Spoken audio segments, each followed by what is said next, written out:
preschool, where she was learning the letters of the English alphabet one letter at a time. And I thought, why not try to do the same with her for the Armenian? So I started to print out letters for her, and along with that, pictures, and eventually I connected it with sentences and decided to make this on a bigger scale and to actually make a book. And seeing that I always wanted to expose my children to different art forms as well, illustration was a great place to start because we enjoy coloring together so much at home. And I guess the book was designed to give them a little of both. What is so special about the book that kids may enjoy? Well, I think what I personally think is I looked at many Armenian books before starting this book, and I think I brought concept to coloring. And what it does is it really brings in some familiar settings to children. They're based on stories almost. Each page is almost its own story, and those familiar settings, I think, bring a sort of comfort to children. For example, Kim is based on a mom in her kitchen cooking with her hat, kolharg, and apron, koknots. Mm-hmm. And I think that's really the fun of it for me, is that a child can now be part of their, become a little more familiar with the forms of the language and just enjoy it with an activity they're familiar with, which is coloring. You know, you were supposed to be on the air a couple months ago, and we could not work it that day. But when I spoke to you then a few months ago, you said something about writing was one experience, but promoting the book is another experience. Yes. And there are different stages for this project. What has been the experience like? Overall, I've had a really positive experience. When I was an art director at an ad agency, I primarily focused on design. Mm-hmm. When my children were born, I wanted to do something creative, and of course, being Armenian, I wanted to combine both.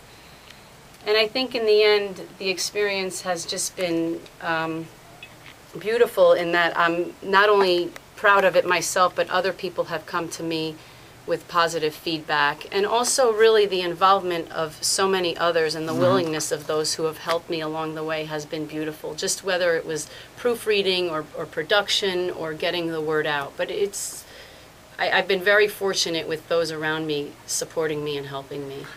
Is this book going to have any sisters and brothers?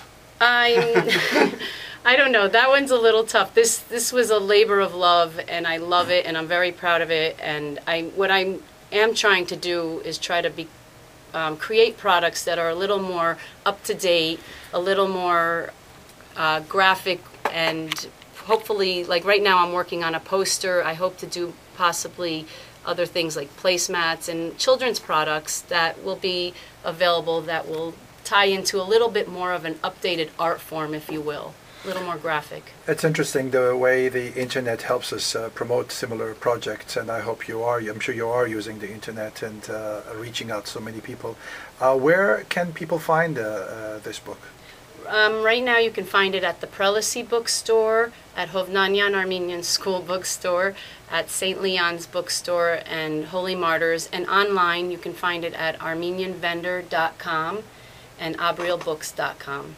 You know, you heard the Hovnanian school students a few minutes ago, and your husband commented how impressive their Armenian was. What was your impression of the interview? Well, it's always touching to see children in this country to be able to speak their language. And I was saying to you too as well, I'm always impressed with Armenian because there is such a precision to the language that I find even those who speak English well don't often bring that kind of precision. And when there's a choice of words that those children can kind of tap into and use and get their point across, I think it's beautiful, and they should be very proud, and the school should be very proud. And you know, I'm very supportive of that school. What was your Armenian upbringing like in terms of the language exposure or school exposure or whatever? Well, I was fortunate enough to have my grandmother live with us when we were younger, and my parents, coming from Haleb, of course spoke Armenian in the home. And so my younger years, I basically spoke Armenian all the time. Mm-hmm. And I tried to maintain it. It's been challenging, I will admit, and I think that's why when I see children or young adults who can speak it, I think it's it's a great thing. And I think if not even being able to speak it, that possibly being aware of the language and the sounds and the exposure to it, to recognize it. Just even socially, when they grow up and they mix with Armenian groups, just to be part of the whole atmosphere of following the stories, the conversation. I think it enriches our lives, especially when we get involved in the community. Talin, anything else in closing?